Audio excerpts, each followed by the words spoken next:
Good evening from New York. I'm Chris Hayes. If Vladimir Putin has one overriding geopolitical goal, even before lifting sanctions, it is to destabilize Western governments and undermine the NATO alliance that Putin views as a direct threat to Russia.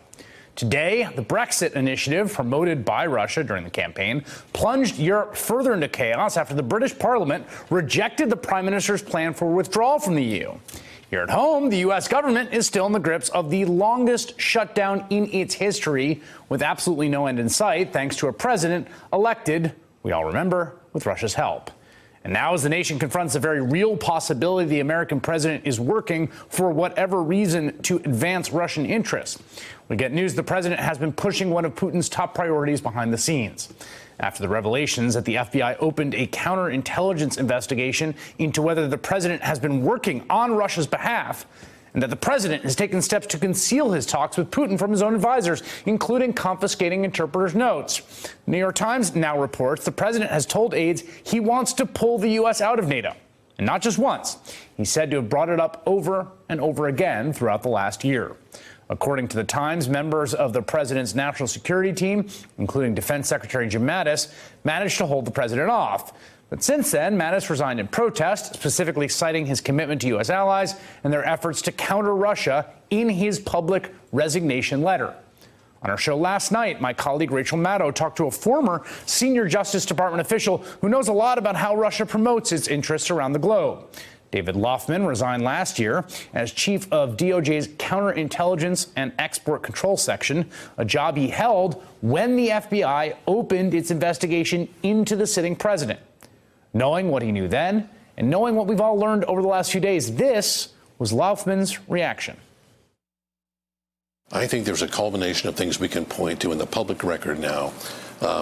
The unbelievable acquiescence to Vladimir Putin in Helsinki that was positively shocking to those of us who've worked in national security all of our lives. All the many things that you've read about in the charging documents of people associated with the president, all those to me point to a reasonable inference that, and it's a painful, anguishing thing to acknowledge, that the president of the United States is a clear and present danger to the national security of the United States.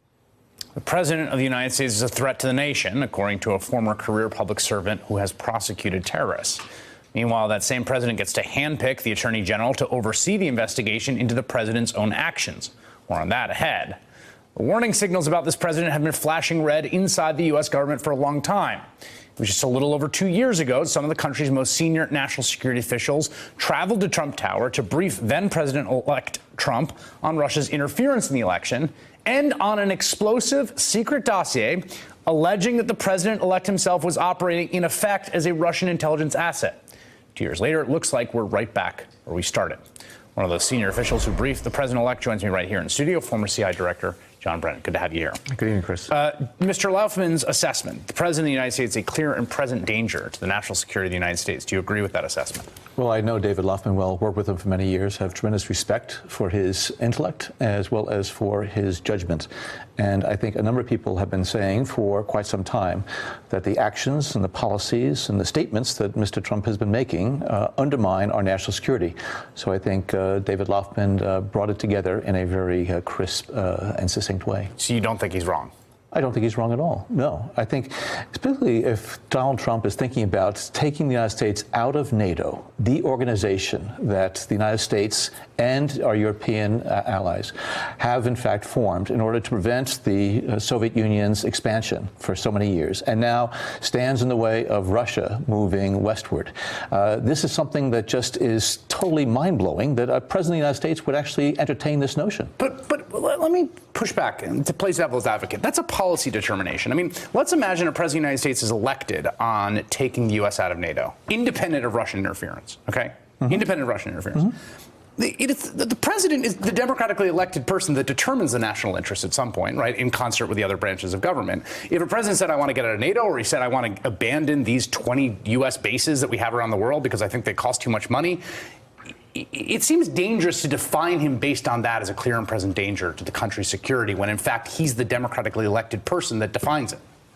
Well, I think what David Loftman was saying is that there are so many things that Mr. Trump has done since he assumed the office of the presidency. His acquiescence to Mr. Putin, this inexplicable one-on-one meeting in Helsinki for 2 hours where he didn't trust his Secretary of State or his National Security Advisor to be part of that discussion with Mr. Putin. I think it raises some serious questions about Mr. Trump's intentions, but also I think his lack of understanding of history and the U.S. role in the world. Yes, you can have policy differences with him, but are you saying that the President of the United States can do anything? Can he decide to disband the U.S. military? And since he was democratically elected, we should accept that? No. I think Mr. Trump has demonstrated time and time again that he is unfit for office and he is incompetent in terms of the protection of our national security. But to me, the key point to me is the policy positions taken by him and the suspicion that they are the product of something concealed or nefarious. Sure. Right? I mean, it's not just facially what he's saying. It's the notion that I think many people share, Mr. Loftman appears to, and I think you suspect, that those policy positions are the product of essentially some concealed relationship with the Russians. No, I don't think I've said that. I don't think David Loftman was saying that either. I think we're saying that there are demonstrated examples of Mr. Trump's policy actions that are undermining U.S. role internationally.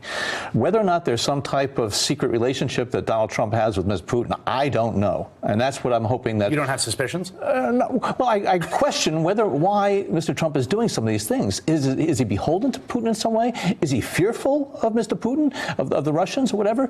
But I do think that, you know, the number of senior officers and officials in the U.S. government, both current and former, who really scratch their heads and trying to understand why Trump is pursuing some of these policies. I keep coming back to a statement you made that has stuck with me for a long time. It was in House Intelligence Committee testimony in May 2017. You said, frequently people who go along a treasonous path do not know they are on a treasonous path until it is too late.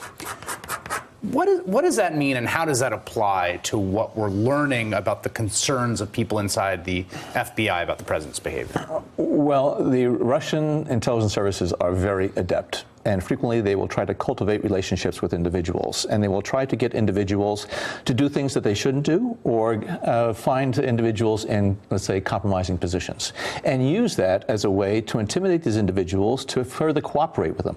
So individuals who may in fact have relationships with Russian citizens, or individuals they didn't even know were Russians, and then all of a sudden they are doing things that they should not have done.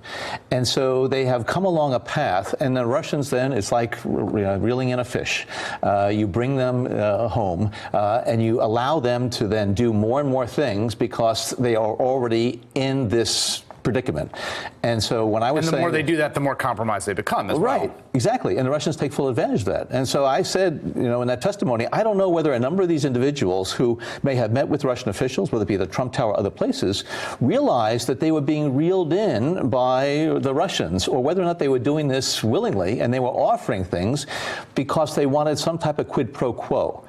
And that, I think, certainly would be inexcusable if they, in fact, were seeking some type of favor from the Russians in order to protect maybe some things that had happened in the past or something they want to do in the future. Right. Just to be clear here, though, we were laying out these sort of different scenarios. One is this sort of quid pro quo, this sort of explicit, you give us this, we give you that. The other is this sort of more insidious sliding towards essentially co-optation or cooperation, almost without realizing what you're doing. Well, that's right. And frequently, what's the point that they pass where they have that relationship and they can't get out of it? And depending on the nature of the relationship, but I've seen this so many times, what the Russians have been able to do with Americans who were not intending to go down this treasonous path, but they were doing some favors, or they were doing some things for the Russians, maybe getting some money or some things in return, and then they just kept going on because the Russians are, again, very adept at exploiting that. What's the recourse? What should be done? Well, I think we should be waiting for Bob Mueller's report or continued indictments that have been coming out. I am hopeful that Bob Mueller is going to come forward with a report that and further information that's going to resolve some of these outstanding questions. And I do think that all Americans should accept the outcome and what Bob Mueller is able to put forward. There is a lot of speculation, a lot of innuendo, and I think some of it is unfair. But I think we have to find out what actually is grounded in hard fact and evidence. But certainly there's a lot of circumstantial evidence that is very, very curious and worrisome. And this is something that I think all the American people deserve to know what happened in that election period and what American officials were actively working in support of the Russian aims. John Brennan, thank you very much for coming by. It's always a pleasure to have you here. Thanks, Come Chris. by anytime. Thank you. Hey there, I'm Chris Hayes from MSNBC. Thanks for watching MSNBC on YouTube. If you want to keep up to date with the videos we're putting out, you can click subscribe just below me or click over on this list to see lots of other great videos.